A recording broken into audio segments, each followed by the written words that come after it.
ሰላም እንደምን ቆያችሁ ውድ አድማጮቻችን። በዛሬው ዕለት ሚዲያውን የተቆጣጠረው ብዙዎችን እያሳዘነ የሚገኘው የጆን ዳንኤል በከፍተኛ ደረጃ ተደብድቦ ሆስፒታል መግባት ነው። ቲክታከሩና ሙዚቀኛው ጆን ዳንኤል ማንነታቸው ባልታወቁ ሰዎች በቤቱ እንደተደበደበ ነው እየተነገረ የሚገኘው። በሶሻል ሚዲያ ረፋድ ላይ መረጃው መዘዋወሩን ተከትሎ ብዙ የቅርብ ሰዎች እንዳጣሩት እውነት ነው ብለዋል። የጆን ዳንኤል እናትም ህዝብ ማወቅ አለበት፣ ልጄ ላይ ጥቃት ደርሶበታል፣ ልጄ ወደ ሞት ሊያመራ ነው፣ አንድ ነገር ቢሆን ህዝብ ይወቅልኝ ሲሉ በቲክቶክ ገጻቸው ላይ ቪዲዮ አጋርተዋል። ከዛ በላይ ጉዳዩ መነጋገሪያ እንዲሆን ያደረገው የጃኒ ዛቻ ነው። ጃኒ ትናንትና በላይቧ ላይ ጆን ዳንኤል እጁን ከኔ ላይ የማያነሳ ከሆነ እርምጃ እወስድበታለሁ ማለቷ አሁን ጆን ዳንኤል ከደረሰበት አስደንጋጭ ድብደባና አደጋ ጋር ብዙዎች እያገናኙት ቀጥተኛ ተጠርጣሪዋን ጃኒ ለማድረግ ወደዋል። የጆን ዳንኤል እናትም በቀጥታ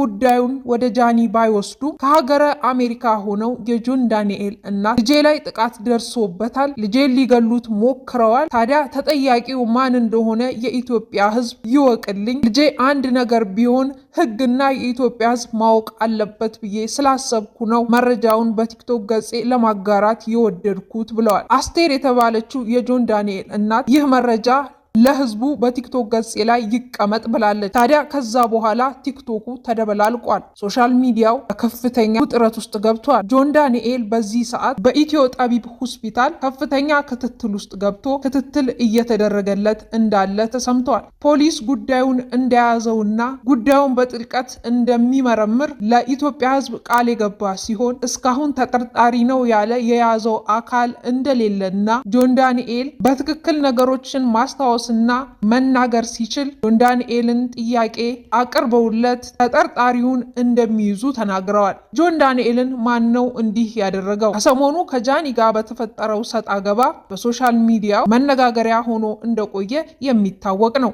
ከጃኒ ጋር ከፍተኛ ቁርሾና ቂም ውስጥ መግባታቸውና ጆን ዳንኤል በዛው ወቅት ደግሞ እንደዚህ አይነት ድብደባ ለህይወቱ እስኪታገል ድረስ ሆስፒታል እስከ መተኛት ያደረሰው ድብደባ ሲደርስበት ቀጥተኛ ተጠርጣሪ ጃኒን አለማድረግ አይቻልም። ታዲያ የቲክቶከሮቹ ጉዳይ ከጸብ አልፎ እስከ ደም መፋሰስ ደረሰ ወይ የሚሉ ሰዎች በርከትም ብሏል።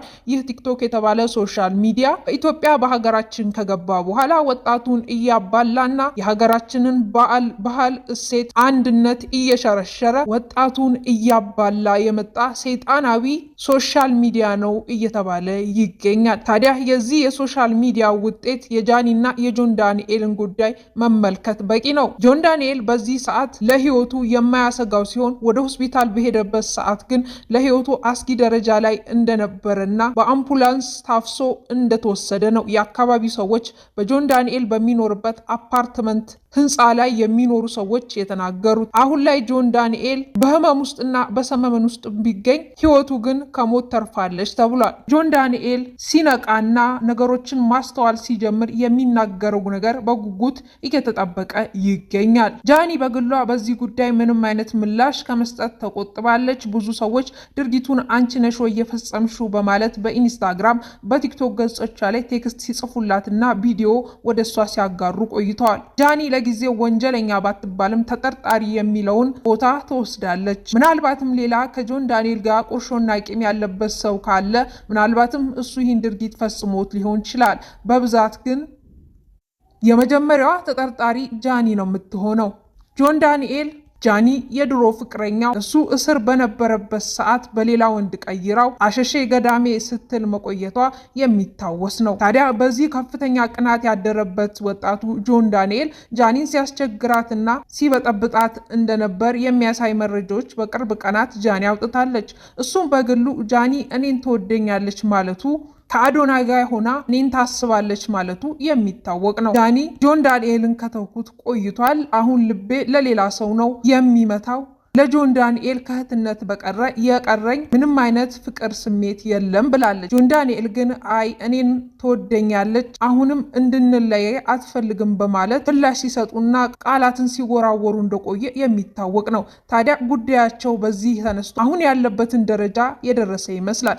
ጆን ዳንኤልን ጥቃት ያደረሱበት ተከፍሏቸው የሚሰሩ ፊዚካላቸው ከፍ ያለ ፈርጠም ያሉ ሰዎች በግሩፕ በቤቱ በመሄድ እንደደበደቡት ነው እየተነገረ የሚገኘው። ድብደባው ጆን ዳንኤል ላይ እጁ ላይ እና አንገቱ ላይ ከፍተኛ ጉዳት አድርሶበታል ተብሏል። የቲክቶክ መጨረሻና የወጣቶቹ ፍቅር መጨረሻ ገና ብዙ ጣጣ ይዞ ይመጣል እያሉ ብዙዎች እየተናገሩ ይገኛሉ።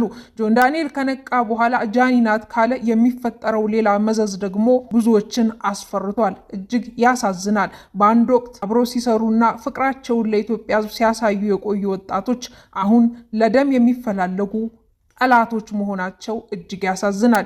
ይህ ቲክቶክ የተባለ ሰይጣናዊ መተግበሪያ ሶሻል ሚዲያ ወደ ኢትዮጵያ ከመጣ በኋላ ጥሩ ነገርን ለኢትዮጵያ ወጣቶች ይዞ የመጣ አይመስልም። ወጣቱ ጆን ዳንኤል ደግሞ ቲክቶክ ህይወቱን ቢቀይርለት ብዙ ገጸ በረከት ቢሰጠው በዛው ልክ ቲክቶክ ህይወቱን ያመሰቃቀለው ቲክቶከር ነው። ከዚህ ቀደም በኤርፖርቱ ጉዳይ መታሰሩን 1 ዓመት ከ4 ወር እስር ቤት ጠጥቶ ወጥቶ አሁን ደግሞ ይህ ጉዳት ደርሶበታል። በሆስፒታል ለመሞትና ለመኖር እያጣጣረ ለህይወቱ እየታገለ ይገኛል። ወጣቱ ወደ ቲክቶክ ዓለም ከመጣ በኋላ የደረሱበት ነገሮች ከሌሎች ቲክቶከሮች የሱ ጫን ያለ ሆኗል። ጆን ዳንኤል በዚህ ሰዓት በሆስፒታል ይገኛል። ወዳጅ አድናቂዎቹ በከፍተኛ ደረጃ ተደናግጠዋል። በአሜሪካ ሀገር የሚኖሩት እናትና አባቱና እህቱም በከፍተኛ ደረጃ ሀዘን ውስጥ እንደገቡ ተነግሯል። በቀጣይ እንግዲህ ጆን ዳንኤል ሲነቃ የሚናገረው ቃል በጉጉት የሚጠበቅ ይሆናል። ፖሊስም በሆስፒታሉ በእህቶ ጠቢብ አቅራቢያ ሆኖ የጆን ዳንኤልን ደህንነት እየጠበቀ እስኪነቃ ጠብቆ ጆን ዳንኤል ጥሩ ሁኔታ ላይ ሲሆን ታካሚውን ቃለ መጠየቅ የሚያደርግና ተጠርጣሪውን የሚያጣራ ይሆናል። ከዛ በኋላ ፖሊስ ተጠርጣሪውን ወደ መፈለግ የሚሄድ ይሆናል ተብሏል። የጆን ዳንኤል መንቃትና ጥሩ ሁኔታ ላይ መሆን እየተጠበቀ ይገኛል። ጊዜው ጃኒን በተጠርጣሪ ይዞ ጉዳዩ ቀጥሏል።